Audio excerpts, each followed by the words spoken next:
Hello, and welcome back to the Pokemon Blue Randomized FIFO Locke. I am Ectric, and we just made it to Cerulean City last episode, and did a little bit of grinding. I'm going to be doing some more this episode, so it'll definitely be more podcasty, less gameplay-oriented. Hope you don't mind that too much. I kind of like just blabbering on about whatever comes to the mind at the moment. I haven't, I'm going to do actually I'll do a quick team recap while I'm at it, because we haven't done that in a couple episodes, I don't think. So, we'll start off here. So, first we've got Auldrin, the Electabuzz, and he knows Quick Attack and Leer. We need to get him an Electric type move, so that he can actually take on some Water types.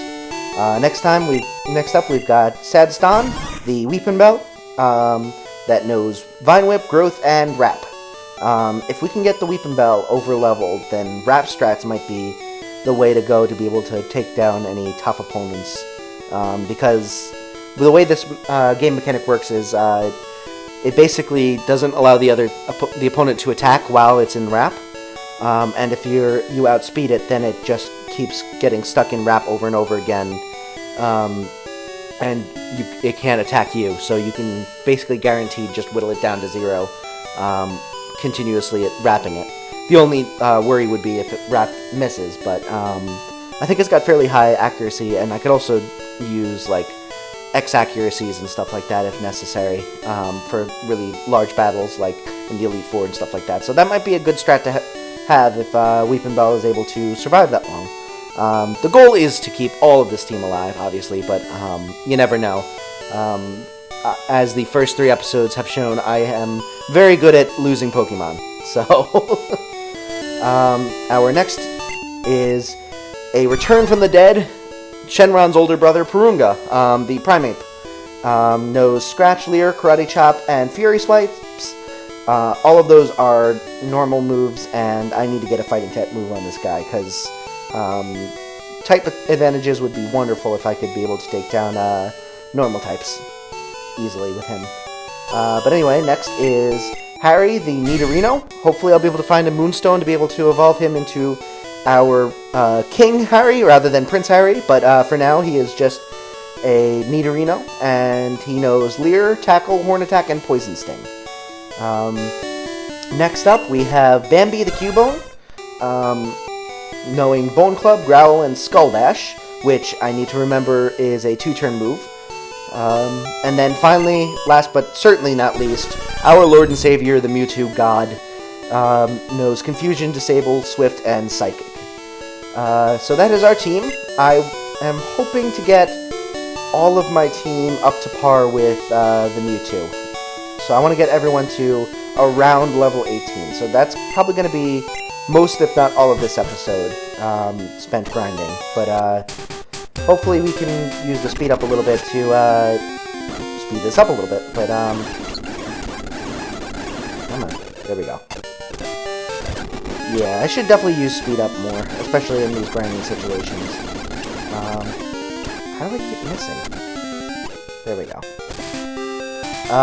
So yeah, the speed up will definitely be helpful in these situations, because I haven't been using it nearly enough, because it's just so fast that it's hard to, I want to switch out on this one, actually. We'll just send into... we'll just send into Mewtwo just to be safe.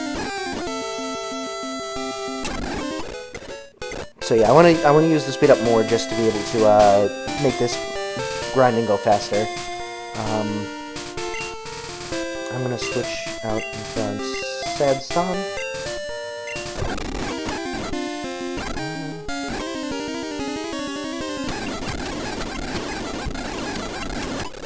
Good.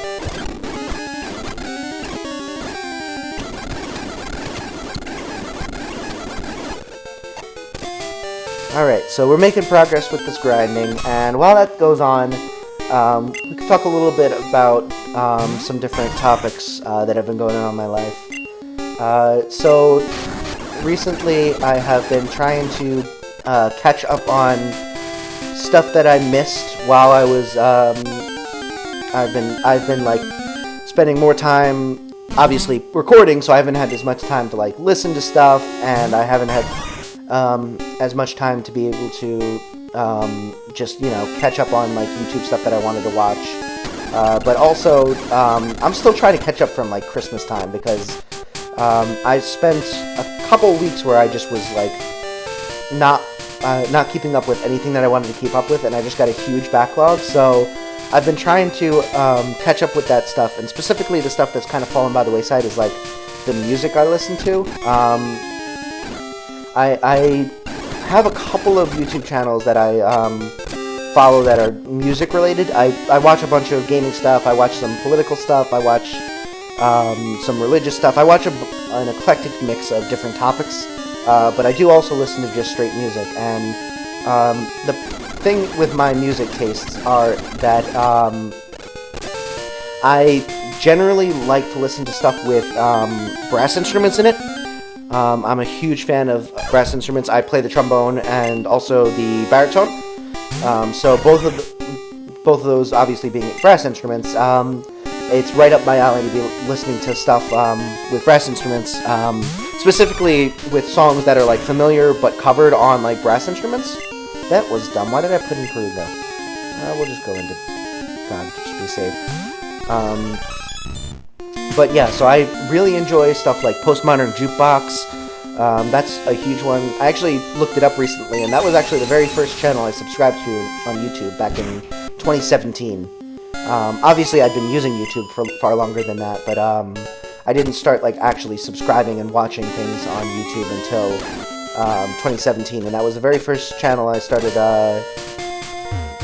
subscribing to. But since then, I've added a bunch of them. I found some good groups that do like gaming covers with brass stuff.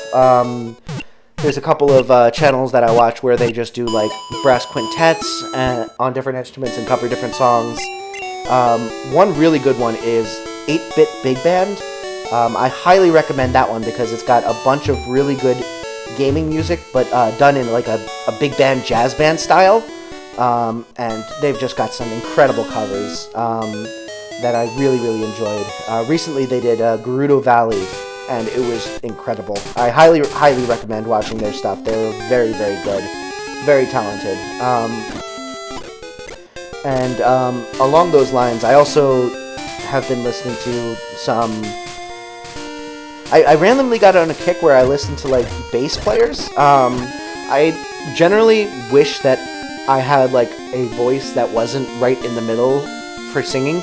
I'm a baritone. I'm not a tenor, I'm not a bass. I really prefer to be one or the other, because as it is, I don't really have much of a, impressive, like, strong chest voice in either high or low.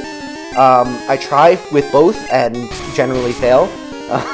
But it's really, I really would love to be able to just, sing really, really low, and especially like if you think of like Pentatonics' Avi, obviously he left the group, but just I wish I had the ability to do that kind of singing. It's just so impressive. So I really enjoy like bass lines and songs. So I started listening to a couple of famous bassists on YouTube, specifically Davey 504. I'm sure a lot of you have probably heard of him. I really enjoy his videos. I also started listening to Charles, I'm going to butcher his last name, so I apologize, Berthoud. He's another bass player. He does a lot more just like strictly music and less like skit videos, but he's also an incredible bassist. So I listen to their stuff. Who am I switching out to? We'll just go here. I definitely didn't need to do that. Whatever. I forgot who I was fighting. But yeah, so I've been listening to that kind of stuff. I listen to an eclectic mix, but mostly I enjoy listening to covers of famous songs done on like instruments that I like, or done instrumentally mainly. I tend to not like as much the just regular covers, like rock band covers or anything like that. I either like purely instrumental or like a cappella. I really like one or the other. I don't know why that's the case, but I think it's mainly because lyrics have never been all that important to me when I'm listening to music. I tend to focus a lot more on like the music itself and like the harmonies and stuff like that. So when I'm listening to music, instrumental, it always focuses on that and like plays up those those aspects of the music, because there is no vocals to have. And in a cappella, similarly, they have to cover all of the instruments, so they focus a lot more on the harmonies and stuff, because the vocals can't stand out as much because they're all using their voices. I don't know if that makes any sense whatsoever, but that's kind of my philosophy on it, and why I kind of gravitate towards those two things. So those are my music interests for the most part. Obviously, if there's a really good band or something like that, I'll obviously listen to it and don't have any issues listening to regular music or non-covers or something like that. I just tend to gravitate towards those more. If I had to like pick a band that like a regular band that doesn't do covers, that makes their own music as my favorite, I would probably have to pick Queen, just because Freddie Mercury probably has the greatest voice that ever existed. At least in my opinion, he was so incredible. It was really funny because I was listening to a podcast that had music in it with singing. It was I think it's called Broken Record. I highly recommend it if you're ever looking for a podcast on like breaking down music and stuff like that. Get in my way, you. But it was basically, they were playing a song, and I think it was by Rufus Wainwright, the guy who sang Hallelujah in the Shrek movie.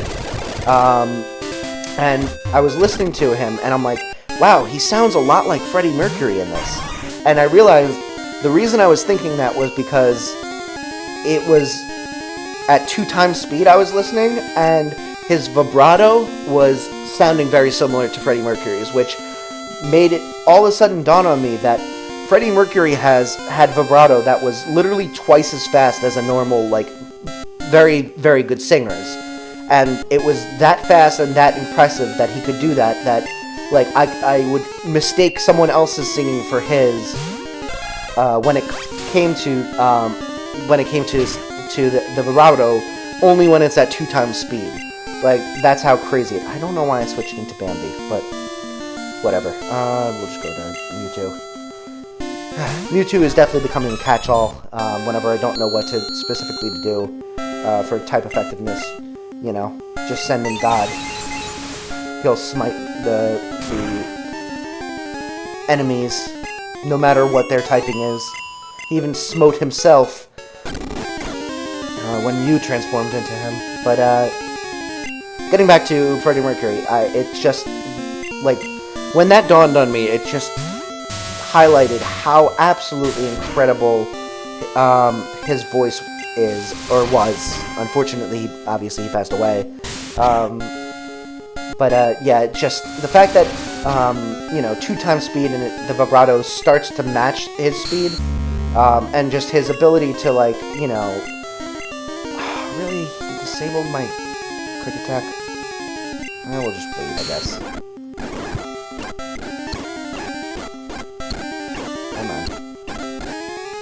Come on. Really? Still disabled? There we go. Come on. Fine. There we go.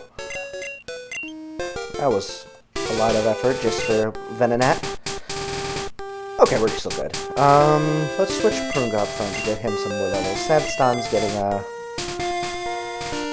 up there a little bit. But yeah, so Freddie Mercury, definitely one of my favorite artists of all time. I'm just so sad that he wasn't able to stay around longer and make more music, because he was just such an incredible artist, an incredible showman. I mean, there are music videos from the Queen's later years when he's obviously very, very sick, where he's still putting, so much into these performances, and absolutely killing it, even though he's, literally dying. It's just very, very inspiring, and I wish I could have, even the slightest amount of impact that he did on the world, and being able to bring joy and entertainment to people. And, obviously on a much lower scale than what he did, but if I can even give a little bit of entertainment to you guys watching these videos, I'd be very, very happy to be able to have even the tiniest percent of an impact that he did. So, yeah, that's all I really have to say about Freddie Mercury, but he was just incredible, and it's just so sad that he eventually had to pass away like that. But yeah, I don't know. If you watched if you watched Bohemian Rhapsody, I thought that movie was really, really incredible. Remy, I don't remember his last name, but the guy who played Freddie Mercury did an incredible job at depicting this. And the other thing that I really, really enjoyed about that movie was that there was no real point where the band actually had a falling out or anything like that. In pretty much every band movie that they ever will make, there's the scene, the general plotline of the story is, band starts off as a group of ragtag people who are just all trying to get famous, trying to do it for stick it to the man, or trying to just make great music, and then they get famous, and as they get famous, the most famous of the group ends up doing some really dumb crap, and the band turns against each other, and they break up, and then at the end there's probably some sort of reunion or something like that, and they come back together. But in that movie, there's really never that point where there's the huge band ruining moment from the lead singer. Obviously Freddie Mercury had that whole segment of his life where he's just partying every day, and he loses his wife, and all of that stuff, but at least the band never really had that moment. They were always really good friends, and even when it's obvious that Freddie Mercury is the main talent in this and the main reason that they are what they are, he never gets too big for his shoes, and he never really has that moment where he's I don't need you. Obviously he had that solo album, and that's kind of caused a little bit of a rift, but he was still in Queen while he did that solo album, so it just made it, I don't know, I'm a person who really gets severe secondhand guilt from movies. Basically, if the main character that you're supposed to empathize with and root for does something bad, obviously bad, and it's obviously going to blow up in their face, I really, really hate that, because I feel guilty for them. So I like movies that avoid that kind of thing. And it gets to the point where there are certain movies or shows that I just cannot watch and cannot enjoy, specifically because they give me that feeling so badly. For example, Mean Girls. Great movie. I think it's a cult classic. It's got infinitely quotable lines, but I cannot watch that anymore because the main character is a jerk and does really, really shitty things, and it's just I can't handle it, and I can't watch it. It just gives me too much pain. She bails on her actual friends and becomes the jerk she's trying to beat, and oh man. Another one is King of Queens. That one's not as bad, but Kevin James's character just is constantly doing something that he knows is wrong, but he does it anyway, and it just always bothers me because growing up, I was always a huge goody two-shoes. I didn't like to break the rules. I would basically feel so guilty that even thinking about making a mistake or breaking a rule, that it just completely like stopped me from doing it, unless like the rule was like really small. Like the biggest I ever got in trouble growing up was I would always have sodas like in my bedroom right before that I would drink like as I was going to bed, and they would just like build up over time, and I wouldn't bring them down, and I kept getting yelled at for having so many soda cans in my room and being told to clean them up, but that just made me want to hoard them more, and it got to a point where I would like hide them under my bed and stuff like that, just so that I wouldn't get yelled at for having extra soda cans in the room. And so that was always what ended up getting me in the most trouble, like growing up, was that I would have a ton of soda cans in my room under my bed or something like that. And whenever like my parents were out, they would I would just like bring a whole armful of them down and just throw them in the recycling bin when no one was home, so that no one would find out that I had been hoarding them. I think part of the reason was that I felt like I was probably drinking too much soda at the time, and that I'd get yelled at for drinking too much soda. So that's why I wouldn't like bring them down as I drank them, and then they ended up getting just hoarded, and you know, it would get to a point where it would just be a mess on my desk and stuff like that. So that was like the most trouble I would ever really get in. And I think that considering, you know, how bad I could have been, I was really just a huge goody two-shoes, and so I always had that issue of secondhand guilt just absolutely driving me up a wall with these types of things.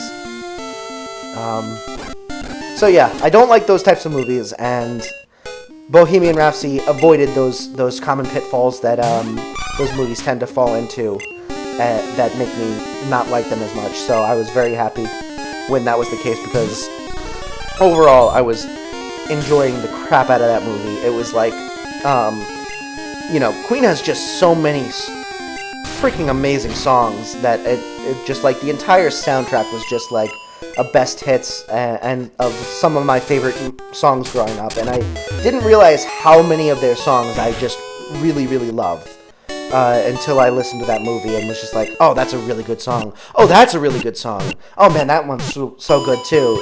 And I'm just doing that the entire movie, and I'm like, wow, they just were prolific in writing hits. So I was really happy when I didn't have to worry about that, you know, part of the movie where I just was gonna absolutely cringe because they were, you know, crappy to each other, and one of them did something that was obviously wrong and messed everything up. So yeah, I have those hang-ups about me. But with that being said, I'm probably gonna cut it a little bit early. I'm getting hungry. I'm gonna want to eat some dinner, and I still have some grinding to do, so I apologize that this is taking so long. If you, obviously, you might be seeing this far in the future and it'll be too late, but if it gets to the point where you would rather me just do like grinding off screen and just continue on with the game once I've done all of this grinding, let me know and I can just do that instead. It'll probably be easier on my local hordes anyway, and I won't have to, you know, blabber on nonsensically about my soda drinking habits as a child. But if you enjoy the podcasty type vibe of just doing grinding while it happens, I'll keep it in. Otherwise, I can move on to just doing grinding sessions, and then just either I'll, you know, do like a super cut where it's just, you know, sped up to like 10 times speed or something like that, and just shows everything that went on in case there are any deaths or something like that, or I can just completely cut it out and show you the results of it. Let me know if you would prefer either of those methods, but with that being said, I hope you have a wonderful rest of your day, and until then, I will see you in the next episode. Have a great day. Bye.